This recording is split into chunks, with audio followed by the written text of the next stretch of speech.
യേശുവിൽ ഏറ്റവും അധികം സ്നേഹിക്കപ്പെടുന്ന ബഹുമാനപ്പെട്ട വികാരിയച്ച, പ്രിയ സിസ്റ്റേഴ്സ്, എൻ്റെ ഏറ്റവും സ്നേഹം നിറഞ്ഞ മാതാപിതാക്കളെ, സഹോദരി സഹോദരന്മാരെ, കുഞ്ഞനുജന്മാരെ, അനുജത്തിമാരെ,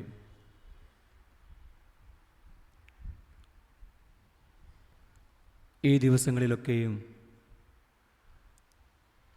ദൈവ സ്നേഹത്തിൻ്റെ ഏറ്റവും ആഴമേറിയ അനുഭവങ്ങളിലൂടെ ഞാൻ നിങ്ങളുമൊക്കെ കടന്നു പോയിക്കൊണ്ടിരിക്കുകയാണ്. മാനവ രക്ഷയെ പ്രതി തൻ്റെ ജീവിതം പൂർണ്ണമായി ബലിയാക്കിയ നമ്മുടെ രക്ഷകനും നാഥനും സർവവുമായ യേശു ക്രിസ്തുവിൻ്റെ മരണത്തിരുന്നാൾ, മരണത്തിൻ്റെ ഓർമ്മ നാം ആചരിക്കുകയാണ്. ഇന്ന് ദുഃഖവെള്ളിയാണ്. ഒരുപക്ഷെ ഈയൊരു മരണത്തിലൂടെ എന്താണോ ദൈവം വിഭാവനം ചെയ്തത്, ആ വിശുദ്ധിയിലേക്ക്, ആ നന്മയിലേക്ക് ലോകത്തെ നയിക്കുവാനായിട്ട് ക്രിസ്തുവിന് സാധിച്ചു എന്നുള്ളതാണ് അതിൻ്റെ ഏറ്റവും വലിയ വിജയം. ഈ ദിവസങ്ങളിൽ പത്രത്തിൽ വന്ന എഡിറ്റോറിയൽ പ്രകാരമാണ് 33 വയസ്സുള്ളവൻ, അവൻ്റെ മതം എന്ന് പറയുന്നത് യഹൂദ മതമാണ്, നിരാലംബരായ അപ്പൻ്റെയും അമ്മയുടെയും ഏകപുത്രനാണ്. പക്ഷേ ഈ ജീവിത കാലഘട്ടങ്ങളിൽ ഈ 33 വയസ്സുകാരൻ അനുഭവിച്ച വേദനകളും തിരസ്കരണങ്ങളും ഒറ്റപ്പെടുത്തലുകളും ധാരാളമായിരുന്നു. അപ്പൻ്റെയും അമ്മയുടെയും പ്രതീക്ഷയായിരുന്നു ഈ ലോകത്തിലേക്ക് എന്തെങ്കിലുമൊക്കെ മാറ്റങ്ങൾ വരുത്തുവാനായിട്ട് അവന് സാധിക്കുമെന്ന് ഉറച്ച വിശ്വസിച്ച ഒരു വ്യക്തിത്വവും അതിൻ്റെ കൂടെയുള്ള വ്യക്തികളുമായിരുന്നു അവൻ്റെ മാതാപിതാക്കൾ. എന്നാൽ ഇന്ന് അവനൊരു ആൾക്കൂട്ട വിചാരണയ്ക്ക് മുൻപിലാണവൻ, ആൾക്കൂട്ട വിചാരണ നടുവിലാണവൻ. അവൻ ചെയ്ത കുറ്റം രാജ്യദ്രോഹ കുറ്റമാണ്. അവൻ ചെയ്ത കുറ്റം രാജ്യദ്രോഹ കുറ്റം, മതനിന്ദയാണ്. ഈ രണ്ട് കാര്യങ്ങളെയും കോർത്തിണക്കിക്കൊണ്ട് ഈ 33 വയസ്സുകാരനായ ഈ ചെറുപ്പക്കാരനെ ആൾക്കൂട്ടം അതിനിശിതമായി കഠിനമായി വിമർശിക്കുവാനും വിചാരണ ചെയ്യുവാനും കല്ലെറിയുവാനും ഒറ്റപ്പെടുത്തുവാനും ശക്തമായ രീതിയിൽ അവന് മരണം മാത്രമാണ് ഇനി യോഗം എന്ന് പറഞ്ഞുകൊണ്ട് മരണത്തിലേക്ക് തള്ളിവിടുവാനുമൊക്കെയായിട്ട് കൂടി നിൽക്കുന്ന ഒരു ആൾക്കൂട്ടമാണ്. ശ്രദ്ധിക്കണമേ, ഈ ആൾക്കൂട്ടം കഴിഞ്ഞ കുറേ വർഷങ്ങളായി ഇവൻ നന്മ അനുഭവിച്ചവരാണ്, ഇവർ സ്നേഹം അനുഭവിച്ചവരാണ്. അത് രോഗികൾ സൗഖ്യമായവരുണ്ട്, പാപത്തിൽ പിടിക്കപ്പെട്ട് സൗഖ്യവും സമാധാനവും കൊടുത്ത് രോഗശാന്തി അനുഭവിച്ച വ്യക്തികളുണ്ട്. അവൻ്റെ ശിഷ്യന്മാരുണ്ട്, അതിൽ അവൻ്റെ അമ്മയുണ്ട്. ഒരു പറ്റം ജനക്കൂട്ടം ആ വിചാരണയ്ക്ക് നടുവിൽ നിൽക്കുകയാണ് മൂകസാക്ഷികളായിട്ട്. ഈ വേദനകളെയൊക്കെയും ഉള്ളിലേക്ക് ആവാഹിച്ചുകൊണ്ട് കുനിഞ്ഞ ശിരസ്സുമായിട്ട് ഈ ആൾക്കൂട്ട വിചാരണയ്ക്ക് മുൻപ് നിൽക്കുമ്പോൾ അവന് ഒരേയൊരു ചിന്ത മാത്രമേ ഉള്ളൂ: ഞാനൊരു ബലിയാടാണ്. ഏതാനും ദിവസങ്ങൾക്ക് മുൻപ് ഈ ബലിയാട് എന്ന് വിളിക്കപ്പെടുന്ന ഈ ചെറുപ്പക്കാരൻ ദേവാലയത്തിൽ നടമാടിയിരുന്ന നിഷേധപരമായ വ്യക്തിത്വങ്ങളെ, ചിന്തകളെ, കച്ചവടത്തെ തച്ചുടച്ചവനാണ്. എൻ്റെ ആലയം പരിശുദ്ധമാണ്, അത് ദേവാലയം പ്രാർത്ഥിക്കുവാനുള്ള ഇടമാണ് എന്നൊക്കെ പറഞ്ഞുകൊണ്ട് ദേവാലയത്തിലെ കച്ചവടക്കാരെ പുറത്താക്കിയവനാണ്. തടങ്കലിലാക്കപ്പെട്ട പ്രാവുകളെ, ആടുകളെ, മാടുകളെ കൂട്ടിൽ നിന്ന് തുറന്നു വിടുകയാണ്. പഴയ നിയമം മുതൽ ഈ നിമിഷം വരെ ദൈവത്തിൻ്റെ മുൻപിൽ ദേവാലയത്തിൽ ബലിയർപ്പിക്കപ്പെട്ടത് നാൽക്കാലികളും ഇരുക്കാലികളും ഇങ്ങനെയുള്ള പ്രാവുകളുമൊക്കെയായിരുന്നു. എന്നാൽ അന്ന് അവൻ പ്രഖ്യാപിക്കുകയാണ്, ഇനി മുതൽ ഈ നാൽക്കാലികളോ ഇരുക്കാലികളോ പ്രാവുകളോ അല്ല, പിന്നെയോ ഇനി മുതൽ ബലിയാടായിട്ട് നിങ്ങളുടെ മുൻപിൽ ഞാനുണ്ട് എന്ന് പറഞ്ഞുകൊണ്ട് അവൻ തന്നെ തന്നെ ബലിയാടാക്കാൻ കൊടുത്തിരിക്കുകയാണ്. സ്കേപ്പ് ഗോട്ടായോ മാറുകയാണ്. ഈ ജനത്തിന് ശിക്ഷിക്കാൻ ഒരാൾ വേണം, ഈ ജനത്തിന് പുച്ഛിക്കാൻ ഒരാൾ വേണം, ഈ ജനത്തിന് പരിഹസിക്കാൻ ഒരാൾ വേണം, ഈ ജനത്തിന് വിചാരണ ചെയ്യാൻ ഒരാൾ വേണം, ഈ ജനത്തിന് കൊല്ലാനായിട്ടൊരാൾ വേണം. എങ്കിൽ ആ ബലിയാടാണ് ഞാനെന്ന് പറഞ്ഞുകൊണ്ട് അന്ന് അവൻ ദേവാലയം വിശദീകരിക്കുകയും തന്നെ തന്നെ ബലിയാടാക്കി മാറ്റുവാനായിട്ട് അവൻ പ്രഖ്യാപിക്കുകയും ചെയ്യുകയാണ്. ഇന്ന് അതിൻ്റെ മൂർധന്യത്തിൽ അവൻ നിൽക്കുകയാണ്. ആൾക്കൂട്ട വിചാരണയ്ക്ക് നടുവിൽ നിന്നുകൊണ്ട് അവൻ ചെയ്ത രാജ്യദ്രോഹ കുറ്റവും മതനിന്ദയും അത് ഏൽപ്പിച്ചുകൊണ്ട് അവനെ കൊല്ലുവാനായിട്ട് വിധിക്കുന്ന ഒരു ജനസമൂഹമാണ്. അന്നത്തെ ഗവർണർ 3 തവണ അവനിൽ കുറ്റമില്ല എന്ന് ആജ്ഞാപിച്ചു.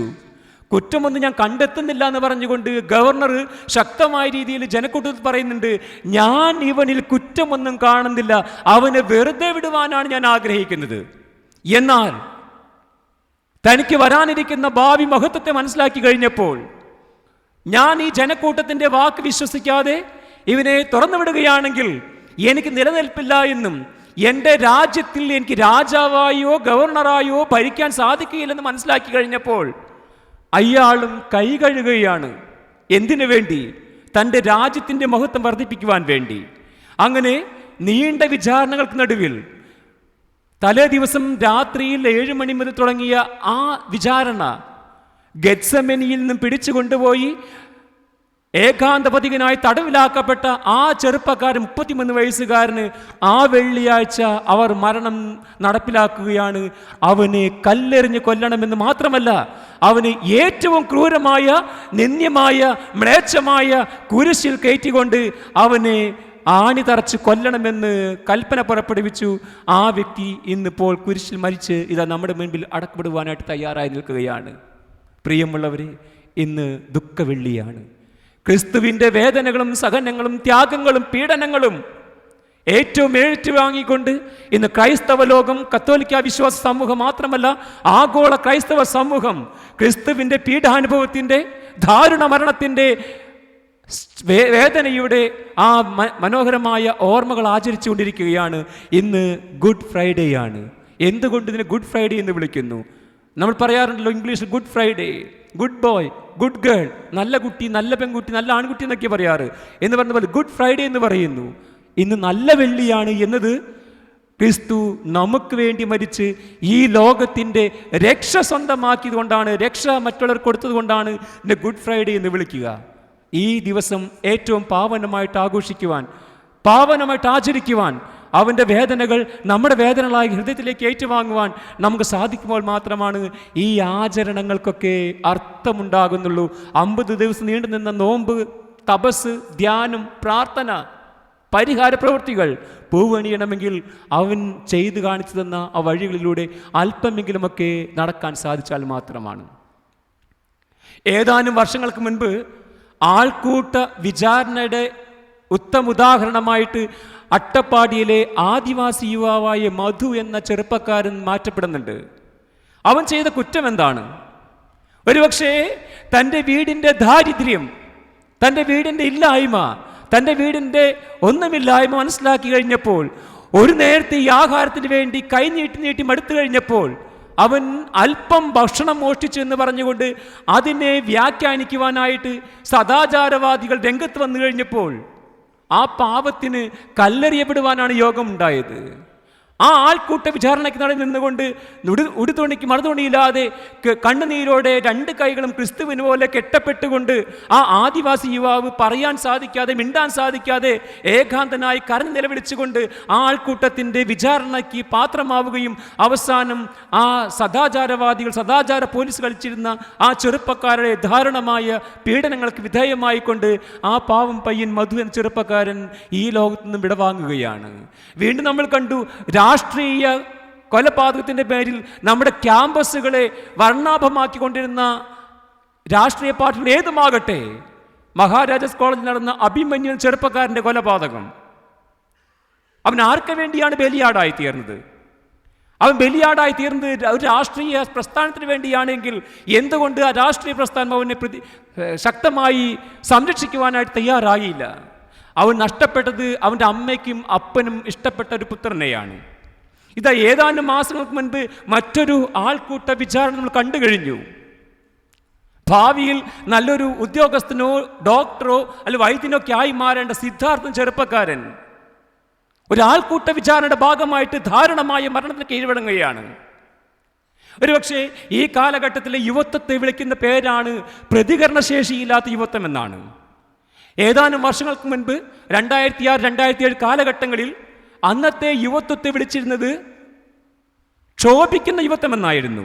ക്ഷോഭിക്കുന്ന യുവത്വം. എന്തുകൊണ്ടാണ് ക്ഷോഭിക്കുന്ന യുവത്വം എന്ന് വിളിക്കപ്പെടുക? ആ കാലഘട്ടങ്ങളിൽ ഇന്ത്യയിൽ സർവേ നടത്തുകയുണ്ടായി. യുവാക്കളുടെ പ്രതികരണശേഷി എങ്ങനെയുണ്ടെന്നറിയുവാനായിട്ട്, യുവാക്കളുടെ യുവതികളുടെയും. ശേഷം റിസൾട്ട് ഇപ്രകാരം വന്നു: ഇന്ത്യയിലെ യുവജനങ്ങൾ ക്ഷോഭിക്കുന്ന യുവത്വത്തിൻ്റെ, പ്രതികരണശേഷിയുള്ള യുവത്വത്തിൻ്റെ ശക്തമായ പോരാളികളാണ്. അതുകൊണ്ട് ആ ടൈറ്റിൽ ഇപ്രകാരമാകട്ടെ, ക്ഷോഭിക്കുന്ന യുവത്വം. അന്ന് അതിൻ്റെ ഐക്കണായിട്ട്, മോഡലുകളായിട്ട് വിശേഷിപ്പിച്ചു വരുന്നത് രണ്ട് പ്രസിദ്ധരായ വ്യക്തിത്വങ്ങളെയാണ്. നമുക്കറിയാം, നമ്മുടെ കാലഘട്ടത്തിൽ ഇന്ത്യയിൽ, പ്രത്യേകിച്ച് കേരളത്തിൽ അതിപ്രശസ്തമായ രീതിയിൽ ഇപ്പോൾ ബെന്യാമിൻ്റെ ആടുജീവിതം സിനിമയാക്കി അതിൽ നായകനായിട്ട് മാറിയിരുന്ന പൃഥ്വിരാജ് എന്ന വ്യക്തിത്വത്തെയായിരുന്നു. വീണ്ടും ക്രിക്കറ്റ് ലോകത്തിൽ നിന്നും നമ്മുടെ കേരളത്തിൽ നിന്നും പുറപ്പെട്ട് ഇന്ത്യയിലൊക്കെ അറിയപ്പെട്ടിരുന്ന ശ്രീശാന്ത് ചെറുപ്പക്കാരനെയായിരുന്നു. എന്തിനും ഏതിനും പ്രതികരിക്കുന്ന, നല്ലതിനും ചീത്തയ്ക്കും പ്രതികരിക്കുന്ന ഈ രണ്ട് വ്യക്തികളെയായിരുന്നു അതിൻ്റെ മോഡലുകളായിട്ട് അന്ന് ചിത്രീകരിച്ചിരുന്നത്. അപ്പോൾ അതുകൊണ്ടൊക്കെയാണ് അന്നത്തെ കാലഘട്ടത്തിലെ യുവത്വത്തിനെ പ്രതികരണശേഷിയുള്ള യുവത്വമെന്നും ക്ഷോഭിക്കുന്ന യുവത്വമെന്നൊക്കെ വിളിച്ച് വിശേഷിപ്പിച്ചിരുന്നത്. എന്നാൽ കാലഘട്ടം കഴിഞ്ഞപ്പോൾ, കാലഘട്ടം മാറിയപ്പോൾ, വർഷങ്ങൾ പിന്നിട്ടപ്പോൾ ഇന്നത്തെ യുവത്വത്തെ, ഇന്നത്തെ സമൂഹത്തെ പ്രതികരണശേഷിയില്ലാത്ത യുവത്വമായിട്ട് വിശേഷിപ്പിച്ചുവെങ്കിൽ അതിൻ്റെ കാരണം എന്തായിരിക്കാം? എന്തുകൊണ്ടാണ് അങ്ങനെ വിശേഷിപ്പിച്ചത്? അതാണ് സിദ്ധാർത്ഥിൻ്റെ മരണത്തിൽ കാണുക. 140ഓളം വിദ്യാർത്ഥികൾ, ചെറുപ്പക്കാർ നോക്കി നിൽക്കെ ഒരു ചെറുപ്പക്കാരനെ, 23-24 വയസ്സിൽ ചെറുപ്പക്കാരനെ ദാരുണമായ പീഡനങ്ങൾക്കൊടുവിൽ, 3 ദിവസത്തെ ക്രൂരമായ പീഡനങ്ങൾക്കൊടുവിൽ മരണത്തിന് വിട്ടുകൊടുക്കുമ്പോൾ ഈ ചെറുപ്പക്കാർ എന്ത് ചെയ്യുകയായിരുന്നു? ഒരാൾ പോലും അവൻ്റെ ഈ ദാരുണമായ കൊലപാതകത്തിൽ അരുത് എന്ന് പറയുവാനായിട്ട് ഉണ്ടായിരുന്നില്ല. ഓരോ വാതിലിൻ്റെ മുന്നിലേക്കും അവനെ വലിച്ചിഴച്ചുകൊണ്ട് നഗ്നനാക്കപ്പെട്ട് അവൻ നെഞ്ചത്ത് ചവിട്ടി ചുറ്റുമടിച്ച് അവൻ ഒരു തുള്ളി വെള്ളം പോലും കൊടുക്കാതെ ശക്തമായി പട്ടിണിക്കിട്ട് 3 ദിവസം കഴിഞ്ഞപ്പോൾ കൊന്ന് കെട്ടിത്തൂക്കി കഴിഞ്ഞപ്പോൾ ഈ ചെറുപ്പക്കാരന് നഷ്ടപ്പെട്ടത് എന്താണ്? 140ഓളം വരുന്ന പഠിക്കുന്ന വിദ്യാർത്ഥികൾ, നാളത്തെ ഭാവിയുടെ ഡോക്ടർമാരെന്ന് വിളിക്കപ്പെടുന്ന, വൈദ്യന്മാരെന്ന് വിളിക്കപ്പെടേണ്ടുന്ന ഈ വ്യക്തിത്വങ്ങൾ എന്ത് ചെയ്യുകയായിരുന്നു? ആരെങ്കിലും ഒരാൾക്ക് ശബ്ദം ഉയർത്താമായിരുന്നില്ലേ? ആരെങ്കിലും ഒരാൾക്ക് പറയാമായിരുന്നില്ലേ, അരുത്, നീ ചെയ്യരുതെന്ന് പറയാമായിരുന്നില്ലേ? പക്ഷേ ഒരു മനുഷ്യൻ പോലും, ഒരു ചെറുപ്പക്കാരൻ പോലും, ഒരു ചെറുപ്പക്കാരി പോലും ഈ വ്യക്തിയെ കൊല്ലുന്നത് തടഞ്ഞില്ല എന്നുള്ളതാണ്. നഷ്ടപ്പെട്ടത് ആർക്കാണ്? അവൻ്റെ അച്ഛനും അമ്മയ്ക്കുമാണ്. വീണ്ടും ഈ ജനാധിപത്യ രാജ്യത്ത് ഇങ്ങനെയുള്ള വലിയ സമ്പ്രദായ നിലകളൊക്കെ എല്ലാ മക്കളും, എല്ലാ മനുഷ്യരും തുല്യരാണെന്നുള്ള ബോധ്യം ഈ ഭൂമിയിലേക്ക് കൊണ്ടുവന്നിട്ടും സ്വേച്ഛാധിപത്യത്തിൻ്റെയും ഏകാധിപത്യത്തിൻ്റെയും ക്രൂരമായ രാഷ്ട്രീയ കൊലപാതകത്തിൻ്റെയും കൊലകളങ്ങളായി നമ്മുടെ ക്യാമ്പസുകൾ മാറുമ്പോൾ നമുക്ക് നഷ്ടപ്പെടുന്നത് നമ്മുടെ യുവത്വങ്ങളെയാണ്, നമ്മുടെ ചെറുപ്പക്കാരെയാണ്, നമ്മുടെ കുഞ്ഞുമക്കളെയാണ്. എന്ത് വിശ്വസിച്ചാണ് നിങ്ങളൊക്കെ നിങ്ങളുടെ കുട്ടികളെ ദേവാലയങ്ങളിൽ നിന്നും അല്ലെങ്കിൽ നിങ്ങളുടെ കുട്ടികളെ ഹോസ്റ്റലുകളിൽ താമസിപ്പിക്കുന്നത്? എങ്ങനെയാണ് നിങ്ങൾക്ക് വിശ്വസിക്കാൻ പറ്റുക? എൻ്റെ മകൻ സുരക്ഷിതനാണ്, എൻ്റെ മകൾ സുരക്ഷിതയാണ് ഹോസ്റ്റലുകളിൽ എന്ന് നിങ്ങൾക്ക് എങ്ങനെയാണ് വിശ്വസിക്കാൻ പറ്റുക? കള്ളിൻ്റെയും കഞ്ചാവിൻ്റെയും ലഹരി മരുന്നുകളുടെയും ശക്തമായ സ്വാധീനത്തിൽ പെട്ടുകൊണ്ട് തങ്ങളുടെ വിദ്യാഭ്യാസ സിസ്റ്റത്തെ, വിദ്യാഭ്യാസ സമ്പ്രദായത്തെ ശക്തമായ രീതിയിൽ മൃഗകളമാക്കി മാറ്റുമ്പോൾ, മൃഗീയമായി മാറ്റുമ്പോൾ നമുക്ക് നഷ്ടപ്പെടുന്നത് പ്രതികരണശേഷിയുള്ള ഒരു യുവത്വത്തെയാണ്, പ്രതികരണശേഷിയുള്ള തലമുറയെയാണ്. അതുകൊണ്ടാണ് ഇന്നത്തെ കാലഘട്ടത്തിലെ ഈ യുവത്വത്തെ, ഈ സമൂഹത്തെ പ്രതികരണശേഷിയില്ലാത്ത സമൂഹം എന്നൊക്കെ വിളിക്കുക. ഒരുപക്ഷെ വേദനയോടുകൂടി മാത്രമേ നിങ്ങൾക്ക് ഈ കഥകൾ കേൾക്കാൻ സാധിക്കുകയുള്ളൂ. മക്കൾ ഡോക്ടറാണ്, വിദേശത്താണ്, മക്കൾ അവിടെയാണ്, ഇവിടെയാണെന്ന് പറഞ്ഞ് നമ്മൾ നെഗളിക്കുമ്പോഴും അഹങ്കരിക്കുമ്പോഴും ഓർക്കണമേ, എന്നാണ് എൻ്റെ മകൻ, എൻ്റെ മകൾ വഴിതെറ്റിപ്പോവുക എന്നുള്ളത്. അതൊരു ചോദ്യചിഹ്നമായിട്ട് നമ്മുടെ മനസ്സിൽ നിലനിൽക്കണം. വീട്ടിൽ നിന്ന് ലഭിക്കേണ്ട വിശ്വാസ ജീവിതം, വീട്ടിൽ നിന്ന് കൊടുക്കേണ്ട സ്നേഹത്തിൻ്റെ ഉത്തരവാദിത്വപൂർണമായ ജീവിതം നമുക്ക് നഷ്ടപ്പെടുമ്പോൾ ഉണ്ടാകുന്ന അവസ്ഥകളാണ് ഞാൻ പറഞ്ഞു വന്ന ഈ കാര്യങ്ങളൊക്കെയും. അവിടെ വീണ്ടും വീണ്ടും മധു എന്ന ചെറുപ്പക്കാരനെ പോലെ, അഭിമന്യു ചെറുപ്പക്കാരനെ പോലെ, സിദ്ധാർത്ഥൻ ചെറുപ്പക്കാരനെ പോലെ ഇനിയും യുവത്വങ്ങൾ വിറ്റഴിക്കപ്പെടാം, ഇനിയും യുവത്വങ്ങൾ കൊല്ല ചെയ്യപ്പെട്ടേക്കാം. അവിടെയൊക്കെയും വേദനിക്കപ്പെടുന്നതും ഏകാന്തപതികനാക്കി തീർക്കപ്പെടുന്നതുമൊക്കെ നമ്മുടെ പ്രിയപ്പെട്ട മാതാപിതാക്കളും നമ്മുടെ പ്രിയപ്പെട്ട സുഹൃത്തുക്കളുമൊക്കെയാണ്. ഈ സിദ്ധാർത്ഥൻ ചെറുപ്പക്കാരൻ്റെ ഈ കൊലപാതകത്തിൽ മുഖ്യ പങ്ക് വഹിച്ചത് സിജോ ജോൺസൺ ചെറുപ്പക്കാരനാണ്. നമ്മുടെ പയ്യനാണ്. അവൻ എന്ത് വിശ്വാസ ജീവിതമാണ് ജീവിച്ചിരുന്നത്, എന്ത് ത്യാഗമാണ് അവൻ ചെയ്തത്. അവൻ്റെ അച്ഛനും അമ്മയ്ക്ക് സന്തോഷിക്കാൻ പറ്റുമോ? എന്നാൽ ഇവരെ സംരക്ഷിക്കുവാനായിട്ട് രാഷ്ട്രീയ മേലാളന്മാർ ശ്രമിക്കുമ്പോൾ VC അടക്കമുള്ളവർ, ഡീൻ അടക്കമുള്ളവർ, ആ ക്യാമ്പസിലെ മറ്റുള്ള നേതാക്കളൊക്കെയും ഇവരെ സംരക്ഷിക്കാനായിട്ട് ശ്രമിക്കുമ്പോൾ ശ്രദ്ധിക്കണമേ, രാജ്യത്തെ ഭരിക്കുന്ന മുഖ്യമന്ത്രി പോലും ഇതിന് കൂട്ടുനിൽക്കുന്നുണ്ടോ എന്ന് സംശയിക്കേണ്ടിയിരിക്കുന്നു. ഇന്ന് സിദ്ധാർത്ഥൻ അച്ഛൻ പറയുകയുണ്ടായി, ഞാൻ ചതിക്കപ്പെട്ടു. CBIക്ക് വിടേണ്ട കേസ് ഇതിപ്പോൾ എവിടെയും എത്താതെ ഇങ്ങനെ അടഞ്ഞടക്കുകയാണ്. ഞാൻ എൻ്റെ മകന് നീതി കിട്ടുവോളം ഞാൻ ഉടുതുണിയില്ലാതെ നഗ്നനായിട്ട് അതിന് മുന്നിൽ സെക്രട്ടറിയേറ്റിന് മുന്നിൽ മുഖ്യമന്ത്രി ഓഫീസിന് മുൻപിൽ സമരം ചെയ്യുന്നതൊക്കെ പ്രഖ്യാപിച്ചിരിക്കുകയാണ്. ഒരച്ഛനും ഒരമ്മയ്ക്കും സംഭവിക്കാതിരിക്കട്ടെ. ആൾക്കൂട്ട വിചാരണയുടെ ഏറ്റവും ദുരന്ത കഥാപാത്രങ്ങളായിട്ട് ഈ വ്യക്തികൾക്ക് മാറിക്കഴിയുമ്പോൾ ഓർക്കണമേ, വേദനിക്കപ്പെടുന്നത്, സഹിക്കപ്പെടുന്നത്, ത്യാഗം ചെയ്യപ്പെടുന്നത് ആ പ്രിയപ്പെട്ട മാതാപിതാക്കളാണ്. ഇന്ന് നമ്മുടെ സമൂഹത്തിൽ ഇങ്ങനെയുള്ള ഒരുപാട് കാര്യങ്ങൾ നടന്നുകൊണ്ടിരിക്കുകയാണ്. ഏതാനും ദിവസങ്ങൾക്ക് മുൻപ് കണ്ടു കഴിഞ്ഞു, 2.5 വയസ്സുള്ള ഒരു പെൺകുട്ടിയെ സ്വന്തം അച്ഛൻ ക്രൂരമായി പീഡിപ്പിച്ച്, ആ കൊച്ചുകുഞ്ഞിൻ്റെ പോസ്റ്റ്മോർട്ടം റിപ്പോർട്ട് ഇപ്രകാരം പറയുന്നു, ആ കൊച്ചുകുഞ്ഞിൻ്റെ തലച്ചോറിനെ ശക്തമായ രീതിയിൽ ചിതറിപ്പിക്കളയത്ത രീതിയിൽ അടിച്ചു എന്നാ പറയുക, ആന്തരിക അവയവങ്ങളെ ശക്തമായി കലക്കി കളഞ്ഞെന്നാ പറയുക. ഈ അച്ഛൻ്റെ ക്രൂരമായ പീഡനത്തിൽ എത്രമാത്രം വേദനയോടെ കൊച്ചുകുഞ്ഞ് കരഞ്ഞു കാണും, എത്രമാത്രം സങ്കടപ്പെട്ടിട്ടുണ്ടാവും, എത്രമാത്രം ആ കൊച്ചുകുഞ്ഞ് സഹായത്തിനായി അപേക്ഷിച്ചിട്ടുണ്ടാവും. അവിടെയൊന്നും ഈ അച്ഛൻ്റെയോ അല്ലെങ്കിൽ അമ്മയുടെയോ ഇങ്ങനെ ചെയ്യുന്നവരുടെയോ മനസ്സുകൾ ദൈവതുല്യമാക്കി മാറ്റുവാനായിട്ട് സാധിക്കാതെ എന്തുകൊണ്ടാണ്? ദൈവം ദാനമായി നൽകിയ ഈ മക്കളെ സ്നേഹത്തിൻ്റെയും വിശുദ്ധിയുടെയും ത്യാഗത്തിൻ്റെയും കഥ പറഞ്ഞുകൊണ്ട് വളർത്തി വലുതാക്കിയതിന് പകരം പ്രതികാരത്തിൻ്റെയും അസ്വസ്ഥതയുടെയും മറ്റുള്ളതിൻ്റെയും ഒക്കെ പേരിലൂടെ വളർത്തി വലുതാക്കുമ്പോൾ നമുക്ക് നഷ്ടപ്പെടുന്നത് ഇങ്ങനെയുള്ള മൂല്യങ്ങളാണ്. അതുകൊണ്ട് ക്രിസ്തുവിൻ്റെ ഈ മരണം നമ്മെ ഓർമ്മിപ്പിക്കുന്നത് ആദർശങ്ങൾക്ക് വേണ്ടി നിലനിൽക്കുന്ന ഒരു വ്യക്തിയുടെ ബലിദാഹമായിരുന്നു. അവൻ്റെ മരണം ഒന്നാം നേടം ഓർമ്മിപ്പിക്കുന്നു ആദർശങ്ങളുടെ ബലി കൊടുക്കലായിരുന്നുവെന്ന്.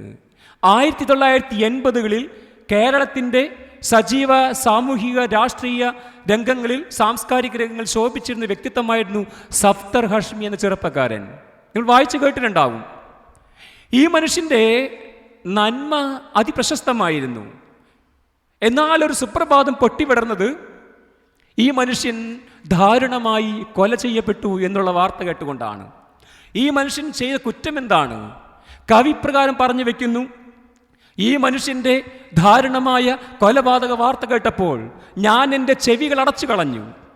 ആ മനുഷ്യൻ്റെ നീതിമാൻ്റെ നിലവിളി എൻ്റെ ചെവിയിലേക്ക് അടിക്കാതിരിക്കുവാൻ, ചെവിയിലേക്ക് പതിക്കാതിരിക്കുവാൻ ഞാൻ എൻ്റെ ചെവികൾ അടച്ചു കളഞ്ഞു. ആ മനുഷ്യൻ്റെ കണ്ണുനീര് കാണാതിരിക്കുവാൻ ഞാൻ എൻ്റെ കണ്ണുകൾ അടച്ചു കളഞ്ഞു. ആ മനുഷ്യൻ്റെ പ്രലാപനങ്ങൾ, ആ മനുഷ്യൻ്റെ വേദനകൾ എൻ്റെ ഹൃദയത്തിലേക്ക് വരാതിരിക്കുവാനായിട്ട് ഞാൻ എൻ്റെ ഹൃദയത്തെ കൊട്ടിയടച്ചു. എന്നിട്ട് കവി ചോദിക്കുന്നുണ്ട്, എന്താണ് ഈ ചെറുപ്പക്കാരൻ സഫ്തർ ഹഷ്മി എന്ന ചെറുപ്പക്കാരൻ ചെയ്ത കുറ്റം? കവിപ്രകാരം ചേർത്ത് വയ്ക്കുന്നു, അവൻ മനുഷ്യനായിരുന്നു എന്നാണ് പറയുക. അവൻ എല്ലാവരെയും സ്നേഹിച്ചിരുന്നെന്നാണ് പറയുക. സമൂഹത്തിലെ ഉച്ചനീചത്വങ്ങൾക്കെതിരെ, സമൂഹത്തിലെ ജനാധിപത്യ ശൈലികൾക്കെതിരെ പോരാടിക്കൊണ്ട് ജീവിച്ചിരുന്ന വ്യക്തികളുടെ മുന്നിൽ തീപന്തമായിട്ട് ആളിക്കത്തുവാനായിട്ട് അവൻ പരിശ്രമിച്ചിരുന്നു. അങ്ങനെ വന്നു കഴിഞ്ഞപ്പോൾ ഭരണകൂടത്തിലുള്ളവർക്ക് അവൻ എന്നും ഒരു ശത്രുവായിട്ട് മാറിയിരുന്നു. അവൻ എപ്പോഴും ചോദ്യചിഹ്നമായിട്ട് മാറിയിരുന്നു. ഇവനെ ഈ ഭൂമുഖത്തു നിന്ന് മാറ്റിക്കേണ്ടത് അല്ലെങ്കിൽ നിശേഷം കളയേണ്ടത് ഞങ്ങളുടെയൊക്കെ അവകാശമാണെന്ന് പറഞ്ഞുകൊണ്ട് ഈ ചെറുപ്പക്കാരനെ ഒരു രാത്രിയിൽ ഇല്ലാതാക്കുകയാണ്. ആ ചെറുപ്പക്കാരൻ ചെയ്ത കുറ്റം ഇപ്രകാരമായിരുന്നു: ലോകത്തെയും മനുഷ്യരെയും സമൂഹത്തിലുള്ള വ്യക്തികളെയും ഒരേപോലെ കണ്ടുകൊണ്ട് സ്നേഹത്തിലൂടെ വാർത്തെടുക്കുവാൻ ശ്രമിച്ചെന്നുള്ളതായിരുന്നു. ഇപ്രകാരം പലവിധത്തിലുള്ള ക്രൂരമായ നിന്ദനങ്ങൾക്കും മരണങ്ങൾക്കും വിധേയമാക്കപ്പെട്ട് ക്രിസ്തു എന്ന ആ ചെറുപ്പക്കാരൻ 33 വയസ്സായ ഒരു കുറ്റവും ആരോപിക്കപ്പെടാതെ ഈ മരണത്തിന് മരിക്കപ്പെടുമ്പോൾ അവൻ ചൂണ്ടിക്കാട്ടി വെച്ചാൽ പറഞ്ഞു വെച്ച ആദർശങ്ങൾക്ക് മരണമില്ലാതെ പോവുകയാണ്.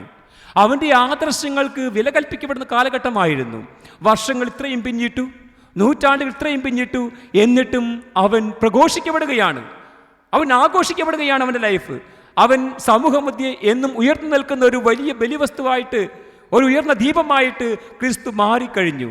ആ ക്രിസ്തുവിൻ്റെ വേദനയുടെ, ദുഃഖത്തിൻ്റെ, കഥനകഥയുടെ, സങ്കടങ്ങളുടെ, പാടുപീടകളുടെയൊക്കെ ദിവസമായിട്ട് നമ്മൾ ഇന്ന് ആചരിക്കുമ്പോൾ നമുക്കും അഭിമാനിക്കാം, നമുക്കും സന്തോഷിക്കാം.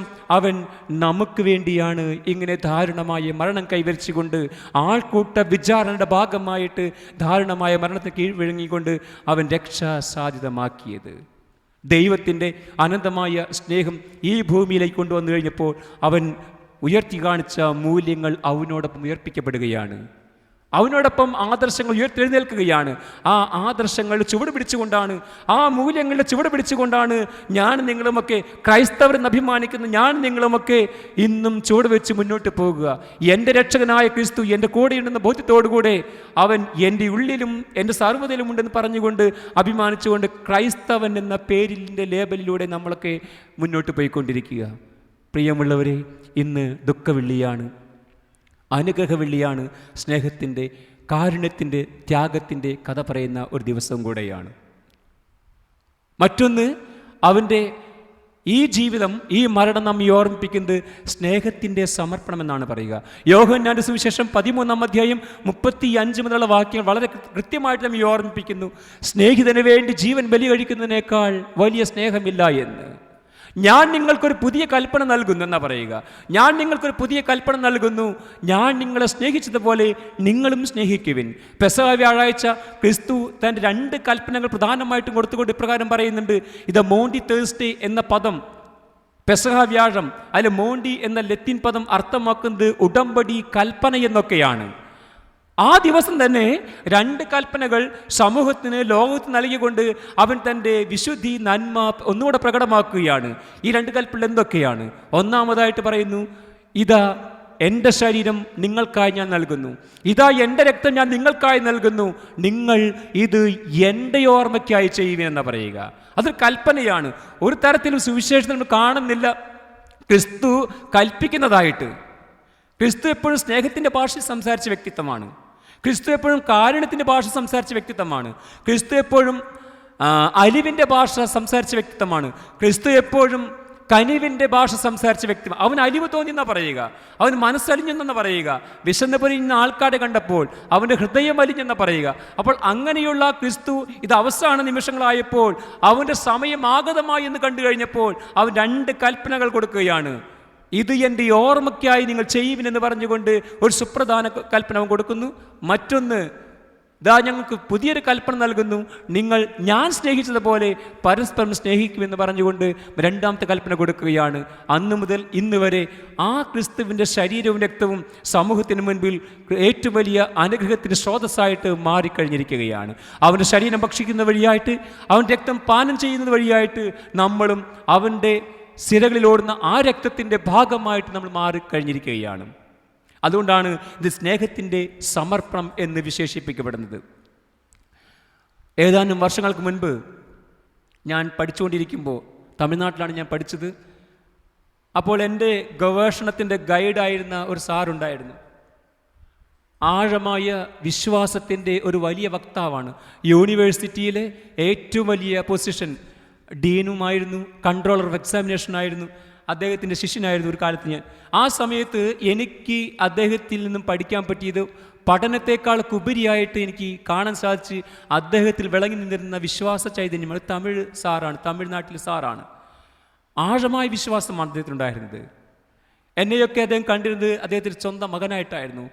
അപ്പോൾ അതുകൊണ്ട് ഏറെ അടുപ്പത്തോടെ ആ സാറുമായിട്ട് നമുക്ക് പെരുമാറാൻ സാധിച്ചിരുന്നു. സാറുമായിട്ട് മാത്രമല്ല, അദ്ദേഹത്തിൻ്റെ ഭാര്യ മേഡം അധ്യാപികയാണ്. അവരോടും അദ്ദേഹത്തിൻ്റെ ഏകപുത്രനോടും ഞാൻ വളരെ വളരെ വളരെ അടുത്ത ഒരു ബന്ധം ഞങ്ങൾക്കുണ്ടായിരുന്നത്. സാറിൻ്റെ എനിക്ക് തോന്നുന്നു പ്രായം ഇത്തിരി കഴിഞ്ഞതിന് ശേഷമാണ് സാർ വിവാഹം കഴിച്ചത്. വിവാഹത്തിന് ശേഷം ഒരു 12-13 വർഷങ്ങൾക്ക് ശേഷമാണ് സാറിന് കുട്ടിയുണ്ടാവുക. കുട്ടിയുണ്ടായി കഴിഞ്ഞപ്പോൾ അവൻ ജീസസിൻ്റെ പേര് നൽകുന്ന ജേസൺ എന്ന പേര് നൽകുകയാണ്. അവന് വളരെ സ്നേഹത്തോടെ വളർത്തുകയാണ്, വിശ്വാസത്തിൻ്റെ തീവ്രതയിൽ വളർത്തുകയാണ്. എല്ലാ ദിവസവും ഇത്രയും ജോലിക്ക് ഇടയിലും ഒരു യൂണിവേഴ്സിറ്റിയിലെ സമുന്നതമായ പദവി അലങ്കരിക്കുമ്പോഴും അദ്ദേഹവും ഭാര്യയും ഈ കൊച്ചുമകനെയും കൊണ്ട് കത്തീഡ്രൽ പള്ളിയിൽ പോവും. അവിടുത്തെ അൾത്താരയിൽ കുട്ടികളില്ലെങ്കിൽ അൾത്താര ശുശ്രൂഷയാകും, കൊയറിൽ ആൾക്കാരിൽ കൊയർ മാസ്റ്ററാവും. എല്ലാ തരത്തിലും ഓടി നടക്കുന്നൊരു വ്യക്തിത്വമായിരുന്നു. വേളാങ്കണ്ണിയിൽ പരിശുദ്ധ മാതാവിൻ്റെ ദേവാലയത്തിൽ തിരുനാൾ ആഘോഷിക്കുന്ന സമയങ്ങളിൽ 1 മാസത്തോളം ഫ്രീ ആയിട്ട് കൗൺസിലിങ്ങിന് സർവീസ് ചെയ്യുന്ന വ്യക്തിയായിട്ട് അദ്ദേഹവും അതിൻ്റെ ഭാര്യയും മാറുമായിരുന്നു. അങ്ങനെ വിശ്വാസത്തിൻ്റെ തീവ്രതയിൽ കത്തിജ്വലിച്ച് തങ്ങളുടെ ജീവിതം മുന്നോട്ട് പോയിക്കൊണ്ടിരിക്കെ 9 വയസ്സുള്ള ആദ്യ കുർബാന സ്വീകരണം കഴിഞ്ഞ 9-10 വയസ്സുള്ള ആ ജേസൺ എന്ന പയ്യൻ, അദ്ദേഹത്തിൻ്റെ മകൻ മരണപ്പെടുകയാണ്. ഒരുപക്ഷെ എന്നോട് സാറ് വിളിച്ച് പറഞ്ഞു, Joshi Jason has gone, Jason is no more. എൻ്റെ മകൻ മരിച്ചുപോയി. ഒരുപക്ഷെ എനിക്ക് സത്യം പറഞ്ഞാൽ സങ്കടമോ കരച്ചിലോ വേദനയൊക്കെ തോന്നി. ഉടനെ തന്നെ ഞങ്ങൾ ആശ്രമത്തിൽ നിന്നും സാറിൻ്റെ അടുക്കിലേക്ക് എത്തി. മരണം ഇപ്രകാരമായ ദാരുണമായ മരണമായിരുന്നു. ഒരു അച്ഛൻ്റെ മുന്നിൽ, ഒരു അപ്പൻ്റെ മുൻപിൽ, ഒരു പിതാവിൻ്റെ മുൻപിൽ പിടഞ്ഞു മരിക്കുന്ന ഒരു മകൻ്റെ വാർത്ത കണ്ണുനീരാണ്. ഈ മകൻ ഈ അപ്പനും അമ്മയ്ക്കും മാതാപിതാക്കൾക്ക് വൈകിയുണ്ടായ സന്താനമായതുകൊണ്ട് അല്പം ഡിഫോർമാലിറ്റീസ് ഉണ്ടായിരുന്നു, ഗ്രോത്ത് വളർച്ച കുറവായിരുന്നു. അപ്പോൾ ഇവർ എങ്ങനെയെങ്കിലുമൊക്കെ വളരെ മനോഹരമായ രീതിയിലുള്ള ഒരു കുട്ടിയാക്കി മാറ്റുവാനായിട്ട് എല്ലാ തരത്തിലുള്ള ട്രെയിനിങ്ങിനും അവർ വിടുമായിരുന്നു. പഠിക്കുന്നതിൽ മാത്രമല്ല മറ്റുള്ള എക്സ്ട്രാ കരിക്കുലർ ആക്ടിവിറ്റീസിലും ഇവനെ കൊണ്ടുപോകുമായിരുന്നു. ഒരിക്കൽ നീന്തൽ പഠിപ്പിക്കുന്നതിനിടയിൽ സാറിൻ്റെ കൺമുൻപിൽ വെച്ച് ഇവൻ നീന്തി എല്ലാം പഠിച്ച് മുന്നോട്ട് പോയിക്കൊണ്ടിരിക്കെ അവന് പഠിപ്പിച്ചുകൊണ്ടിരിക്കുന്ന സാറ് പറഞ്ഞു, ജെയ്സൺ നീ വളരെ മനോഹരമായിട്ട് നീന്തുന്നുണ്ടല്ലോ, ഇനി നമുക്ക് കുറച്ചുകൂടെ മുന്നോട്ട് പോകാം എന്ന് പറഞ്ഞുകൊണ്ട് ഈ കൊച്ചു പയ്യനെ നീന്താനായിട്ട് പ്രേരിപ്പിക്കുകയാണ്. സാറിൻ്റെ വാക്കിൽ വിശ്വസിച്ചുകൊണ്ട് ഈ കൊച്ചു കുഞ്ഞ് മുന്നോട്ട് പോയി. കുറെ കഴിഞ്ഞപ്പോൾ അവന് കാണാതെ പോവുകയാണ്. അവൻ്റെ കാലുകൾ തളർന്നു, അവൻ്റെ കൈകൾ തളർന്നു. അവൻ അങ്ങനെ തന്നെ വെള്ളത്തിലൂടെ താഴേക്ക് നീങ്ങി. ഇതെല്ലാം കണ്ടുകൊണ്ട് ആ അറ്റത്ത് കരയിൽ സാർ നിൽക്കുന്നുണ്ട്. പക്ഷെ സാറിന് മനസ്സിലായില്ല എൻ്റെ മകൻ മരണത്തിലേക്ക് പോയിക്കൊണ്ടിരിക്കാൻ. സാറിന് മനസ്സിലായില്ല.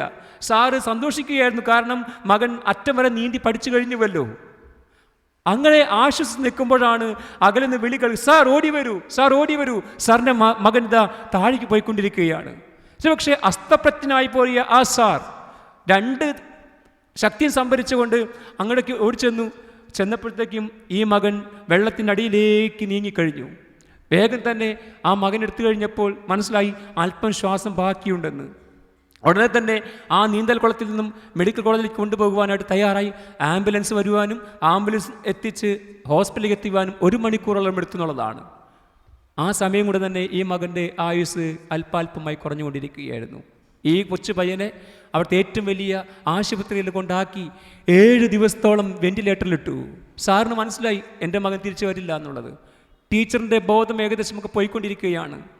ടീച്ചർ അൺകോൺഷ്യസ് അവസ്ഥയിലേക്ക് പോയിക്കൊണ്ടിരിക്കുകയാണ്. പക്ഷെ ഞാനൊരു ദിവസം ഹോസ്പിറ്റലിലേക്ക് ചെന്ന് കഴിഞ്ഞപ്പോൾ ഞാൻ സാറിനെ കെട്ടിപ്പിടിച്ച് കരഞ്ഞു. പക്ഷെ എന്നെ അത്ഭുതപ്പെടുത്തിയ കാഴ്ച, സാർ എന്നെ ആശ്വസിപ്പിക്കുകയാണ്. Joshi don't worry, it's God's gift and now God is taking him. What should I do? ഇത് എൻ്റെ മകൻ ദൈവം എനിക്ക് തന്ന ദാനമാണ്. അവന് ദൈവത്തിന് വേണമെങ്കിൽ ഞാൻ എന്ത് പറയണം, ഞാൻ എന്ത് ചെയ്യണം? എന്നിട്ട് 7 ദിവസവും ആ കുട്ടി വെന്റിലേറ്ററിൽ കിടക്കുമ്പോൾ ആ കൊച്ചു കുഞ്ഞിന് വേണ്ടി ആ ആശുപത്രിയുടെ ഒരു മുറിയിൽ ഈ സാറും ഭാര്യയും, തളർന്നു നടക്കുന്ന ഭാര്യയും അവരുടെ ബന്ധുമിത്രാദികളും ആ പള്ളിയിലെ പ്രെയർ ഗ്രൂപ്പും വന്ന് ശക്തമായ പ്രാർത്ഥനകൾ നടത്തിക്കൊണ്ടിരിക്കുകയായിരുന്നു. ഇടയ്ക്കിടയ്ക്ക് ഞാനും പോയി ആ പ്രാർത്ഥനയിൽ പങ്കെടുക്കുമായിരുന്നു. എന്നാൽ കുറച്ച് ദിവസങ്ങൾ കഴിഞ്ഞപ്പോൾ ഇനി അവൻ രക്ഷിക്കുവാൻ എനിക്ക് സാധിക്കില്ല എന്ന് മനസ്സിലാക്കി കഴിഞ്ഞപ്പോൾ, അവനെ മരണത്തിന് വിടേണ്ടതായിട്ടുണ്ടെന്ന് മനസ്സിലാക്കി കഴിഞ്ഞപ്പോൾ അതിനെ നിശബ്ദം സഹിക്കുവാനായിട്ട്, ഏറ്റെടുക്കുവാനായിട്ട് സാറും ഭാര്യയും തയ്യാറാവുകയാണ്. ഏതാനും ദിവസങ്ങൾ കഴിഞ്ഞു. ഞങ്ങൾ സാറിനെ കണ്ടു. ആ കുട്ടിയുടെ അടക്കിന് ഞങ്ങൾ പോയിരുന്നു. ഒരു മാലാഖ കുട്ടി കിടക്കുന്നത് പോലെ, ക്രിസ്തു കിടക്കുന്നത് പോലെ അവൻ്റെ ചുറ്റിലും ജനങ്ങളാണ്. ജനങ്ങളെക്കാളും കൂടുതൽ അച്ഛന്മാരായിരുന്നു, സിസ്റ്റേഴ്സായിരുന്നു. ഒരു 50-60 അച്ഛന്മാരിൽ മേലെ ആ കുട്ടിയുടെ അടക്കിന് വന്നിരിക്കുകയാണ്. ഒരുപാട് കന്യാസ്ത്രീകൾ വന്നിരിക്കുകയാണ്. അന്നത്തെ ബിഷപ്പായിരുന്നു ആ കുട്ടിയുടെ ശുശ്രൂഷ നിർവഹിച്ചത്. ശ്രദ്ധിക്കണമേ, ആ വേദനകൾക്കിടയിലും ആ സങ്കടങ്ങൾക്കിടയിലും ആ സാറ് അൾത്താരയിലേക്ക് കയറി വന്നുകൊണ്ട് അന്നത്തെ ആ കുർബാനയുടെ ലേഖനം വായിച്ചുകൊണ്ട് ആ വിശ്വാസത്തിന് തീവ്രത വെളിപ്പെടുത്തുകയാണ്. സാറിൻ്റെ നന്ദി ഒരുപാട് പേരെ കരയിപ്പിച്ചു. സാറിൻ്റെ ആ സങ്കടം ഉള്ളിലൊതുക്കി വെച്ചുകൊണ്ട് ദൈവത്തെ സ്തുതിക്കുന്ന ആ മാഷിനെ കണ്ടു കഴിഞ്ഞപ്പോൾ ഒരുപക്ഷെ ഞാൻ പോലും അതിശയപ്പെട്ടുപോയി. എങ്ങനെയാണ് ഇങ്ങനെയൊക്കെ ഒരു മനുഷ്യനെ പെരുമാറാൻ സാധിക്കുക? സ്വന്തം മകനെ താലോലിച്ച് വളർത്തി, വിശുദ്ധിയിലും വിശ്വാസത്തിലും വളർത്തി, സ്നേഹത്തിൻ്റെ മൂർധന്യഭാവത്തിലേക്ക് അവൻ വളർത്തിക്കൊണ്ടുവരാൻ ശ്രമിച്ചുകൊണ്ടിരുന്ന സാറിന് നഷ്ടപ്പെട്ടത് സ്വന്തം മകനെയാണ്. താൻ സമ്പാദിച്ചുകൂടി സമ്പാദ്യം ആർക്ക് വേണ്ടിയാണ്? താൻ ജീവിക്കുന്ന ഈ കൊട്ടാരം ആർക്ക് വേണ്ടിയാണ് എന്നൊക്കെ ചിന്തിച്ചുകൊണ്ട് സാറിനൊരു പക്ഷേ ദൈവത്തെ ശപിക്കാമായിരുന്നു. പക്ഷേ കുറെ കഴിഞ്ഞപ്പോൾ മേഡത്തിൻ്റെ ഭാര്യയുടെ വിശ്വാസത്തിൽ തീവ്രത കുറഞ്ഞു. അവർ രോഗിയായി. എങ്കിലും പിന്നീട് പയ്യെ ഈ വിശ്വാസം ഏറ്റെടുത്തുകൊണ്ട് അവർ മുന്നോട്ട് പോയിക്കൊണ്ടിരുന്നു. എന്നാൽ സാറിൻ്റെ റിട്ടയർമെൻറ്റിൻ്റെ സമയത്ത് 1-2 വർഷം ബാക്കി നിൽക്കെ സാറിനെ ഒറ്റയ്ക്കാക്കി സാറിൻ്റെ ഭാര്യയും ഈ ലോകത്തു നിന്ന് വിട വാങ്ങുകയാണ്. ആഴമായ വിശ്വാസത്തിൻ്റെ ജീവിതം നയിച്ച സാറും ഭാര്യയും ഒരിക്കൽ പോലും ദൈവത്തെ ചോദ്യം ചെയ്തില്ല. ഒരിക്കൽ പോലും ദൈവത്തിന് മുന്നിൽ കണ്ണുനീര് വാർത്തില്ല. ഭാര്യ വാർത്തു. പക്ഷേ ആ ഭാര്യയുടെ ആ ചിന്തകളെ മറിച്ചുകൊണ്ട് ദൈവത്തിലേക്ക് കണ്ണുയർത്തുവാനായിട്ട് ഈ സാർ പ്രേരിപ്പിക്കുകയായിരുന്നു. പറഞ്ഞ വാക്കുകൾ ഇപ്രകാരമായിരുന്നു: എൻ്റെ മകനെയും എൻ്റെ ഭാര്യയെയും ദൈവം എനിക്ക് തന്ന നിധികളായിരുന്നു. ഈ 2 പേരെയും അല്പകാലത്തേക്ക് എനിക്ക് സൂക്ഷിക്കുവാൻ തന്ന നിധികളായിരുന്നു. ഇതാ ഇന്ന് ആ നിധികളെ 2 പേരെയും ദൈവത്തിന് വേണമെന്ന് പറയുമ്പോൾ ഞാൻ ആരാണ് അവരെ മുടക്കുവാനായിട്ട്? ദൈവം എനിക്ക് തന്നതാണെങ്കിൽ ദൈവം എടുത്തുകൊള്ളട്ടെ എന്ന് പറഞ്ഞുകൊണ്ട് ആ വിശ്വാസത്തിൻ്റെ തീവ്രത ആ സാറോടെ ജീവിച്ച് കാണിക്കുകയാണ്. ഇന്ന് ആ വലിയ വീട്ടിൽ, ആ കൊട്ടാരത്തിൽ സാറ് ഒറ്റയ്ക്ക് ജീവിക്കുകയാണ്. മറ്റുള്ളവരിലേക്ക് ഇറങ്ങിച്ചെന്നുകൊണ്ട്, കുഞ്ഞുങ്ങളിലേക്ക് ഇറങ്ങിച്ചെന്നുകൊണ്ട് വിശ്വാസത്തോടെ തീവ്രതയോടെ മറ്റുള്ളവരുടെ വിശ്വാസ താളി കത്തിക്കുവാനും, ഒപ്പം തന്നെ കൗൺസിലിങ്ങിലൂടെ, അദ്ദേഹം സൈക്കോളജി ഫാക്കൽറ്റിയാണ്, വിശ്വാസത്തിലൂടെ ഒരുപാട് പേരെ മാനസാന്തരപ്പെടുത്തുവാൻ പരിശ്രമിച്ചുകൊണ്ട് സാർ ഇന്നും പോയിക്കൊണ്ടിരിക്കുകയാണ്.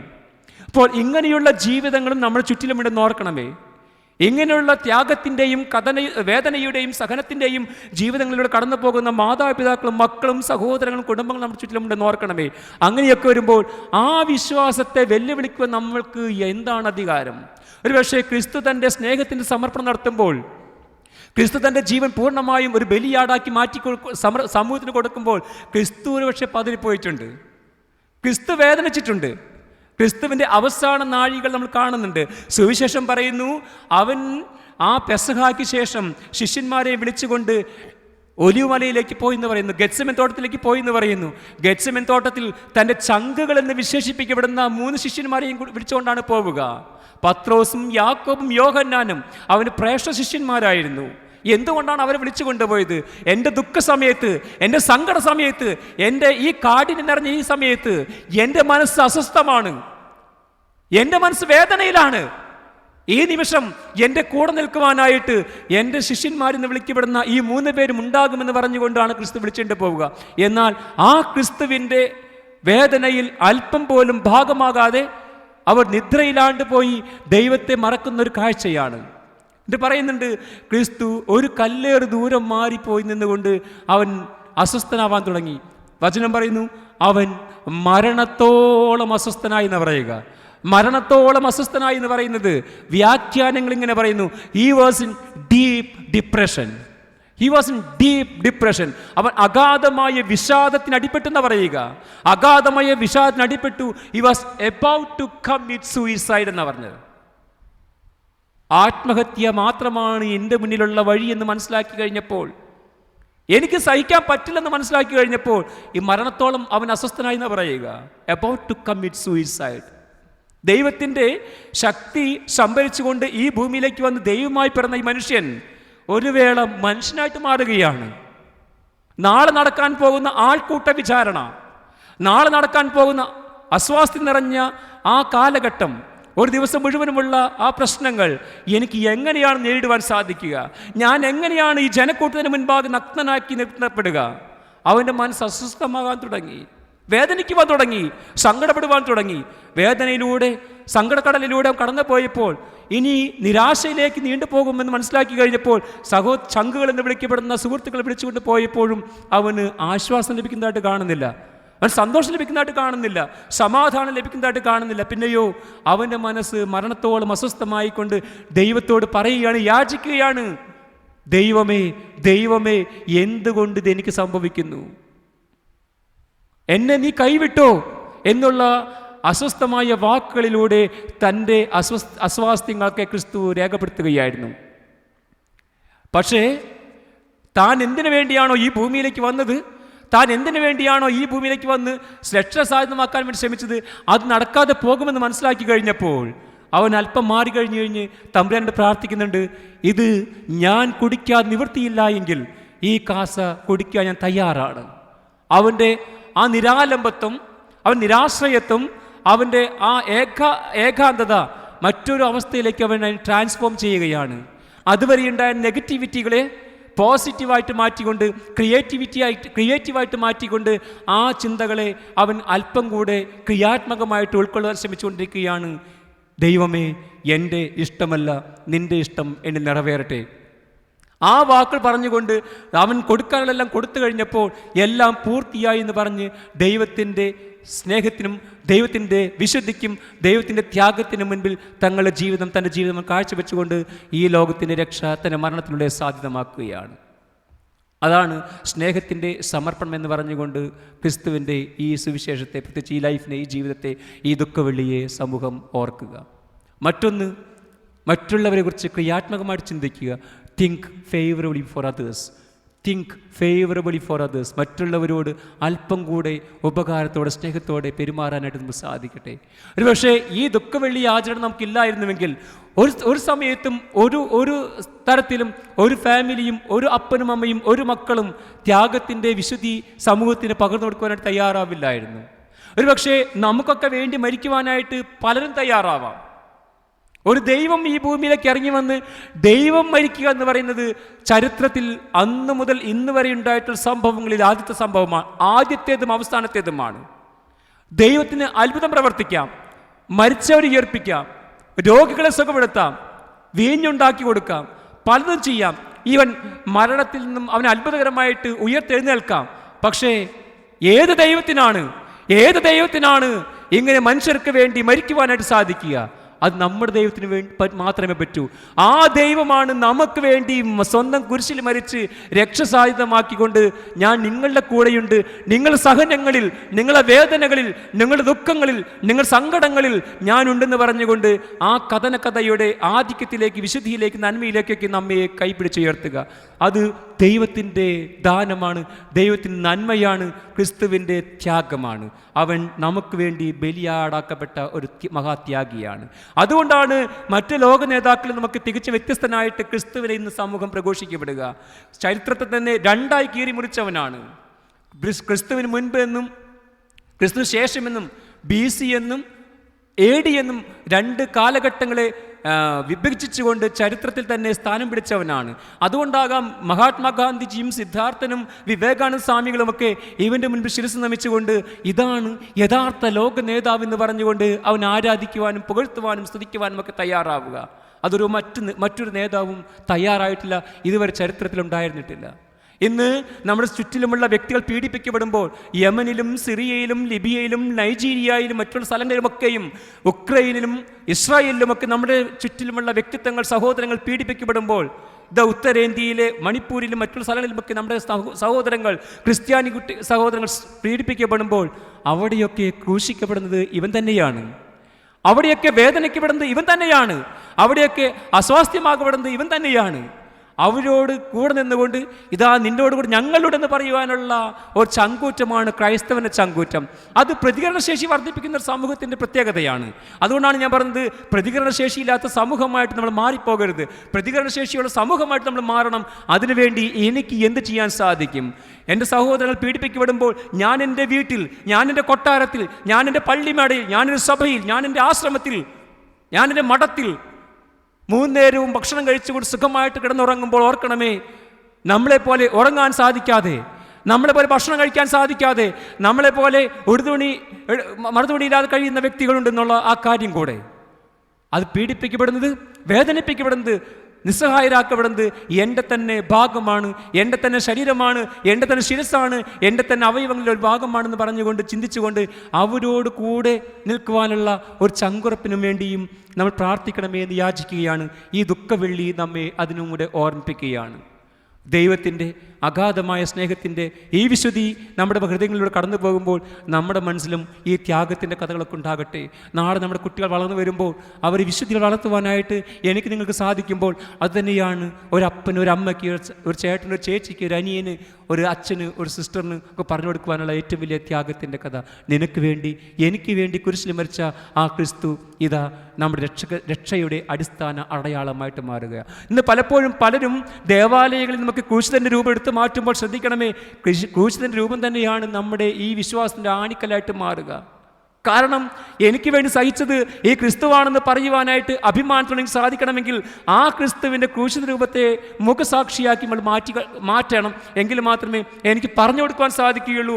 നിന്റെ വേദന മാത്രമല്ല വേദന, നിന്റെ സഹനം മാത്രമല്ല സഹനം, നിന്റെ കഷ്ടപ്പാട് മാത്രമല്ല കഷ്ടപ്പാട്, പിന്നെയോ നിനക്ക് മുൻപേ കടന്നുപോയ, നിനക്ക് മുൻപേ സഹിച്ച, നിനക്ക് മുൻപേ ത്യാഗം അനുഭവിച്ച ആ ക്രിസ്തുവിൻ്റെ വേദനയുമായിട്ട് നീ താരതമ്യപ്പെടുത്തുമ്പോൾ നിൻ്റേത് ഒന്നുമല്ല എന്ന വിശ്വാസത്തിലേക്ക് നീ എത്തുകയാണ്, ആ ചിന്തയിലേക്ക് എത്തുകയാണ്. അതിന് നമുക്ക് സാധിക്കട്ടെ എന്ന് പ്രത്യേകമായിട്ട് ഓർമ്മിപ്പിക്കുകയാണ്. ഈ ദുഃഖ വെള്ളിയാചരണം അതിനുള്ളൊരു വഴിയാണ്. നമ്മുടെ ചിന്തകളെ അല്പം കൂടെ പവിത്രമാക്കാനും നമ്മുടെ ജീവിതത്തെ അല്പം കൂടെ നിർമ്മലമാക്കാനും നമ്മളെ 50 ദിവസമായി ആചരിച്ച ഈ നോമ്പാചരണം ഏറ്റവും പൂർണ്ണിമയോടെ വിശുദ്ധിയോടെ ആഘോഷിച്ചുകൊണ്ട് ഒരു തികഞ്ഞ ക്രൈസ്തവനായി അല്പമെങ്കിലും നമുക്ക് മാറ്റം വരുത്തിക്കൊണ്ട് വിശ്വാസ ജീവിതം പ്രഘോഷിക്കുവാനും നമുക്ക് സാധിച്ചാൽ അതുതന്നെയാണ് ദുഃഖവെള്ളിയുടെ ഏറ്റവും മനോഹരമായ സന്ദേശം എനിക്ക് തോന്നുകയാണ്. ഞാൻ അവസാനിപ്പിക്കുകയാണ്. ക്രിസ്തുവിൻ്റെ ഈ മരണത്തിനാൾ നമ്മൾ ആഘോഷിക്കുമ്പോൾ, ആചരിക്കുമ്പോൾ ദുഃഖവെള്ളിയുടെ നന്മ നമ്മുടെ ഹൃദയങ്ങളിൽ കൊണ്ടാകട്ടെ. നമ്മുടെ കുടുംബങ്ങളിൽ ഒരു അനുഗ്രഹമായിട്ട് മാറുവാൻ ഈ വെള്ളിയാഴ്ചയ്ക്ക് സാധിക്കട്ടെ. അനുഗ്രഹ വെള്ളിയായിട്ട് മാറട്ടെ. ദൈവം നമ്മെല്ലാവരെയും, ക്രൂശിതനായ ക്രിസ്തു നമ്മെല്ലാവരെയും അനുഗ്രഹിക്കുമാറാകട്ടെ.